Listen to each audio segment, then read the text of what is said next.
وجدوا ضلاتهم في ربيع المدخلي وفي فكره. ان هو الحاكم جعلوا واطيعوا الله واطيعوا الرسول واولي الامر منكم طاعه مطلقه حتى وان عصى الله والرسول. طاعه مطلقه حتى وان عصى الله والرسول. ولينصرن الله من ينصره ان الله لقوي عزيز. والله اننا لنبرأ من ضلالات الحكام وانحرافاتهم، ولا نؤيدهم في اي باطل من الاباطيل، من كان منهم في دائرة الاسلام ومن خرج من دائرة الاسلام، لا نؤيدهم في اي خطأ ابدا.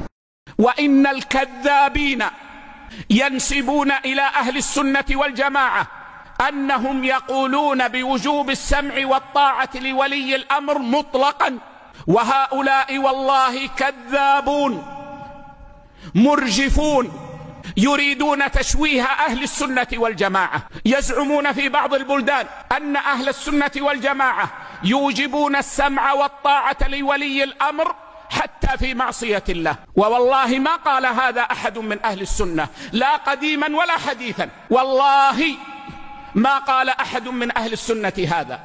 أهل السنة قديما وحديثا مطبقون على وجوب السمع والطاعة لولي الأمر المسلم في غير معصية الله، لكن هؤلاء يريدون أمرين: الأمر الأول أن يشوهوا أهل السنة والجماعة عند عوام المسلمين، والأمر الثاني أن ينقضوا أصل السمع والطاعة لولي الأمر.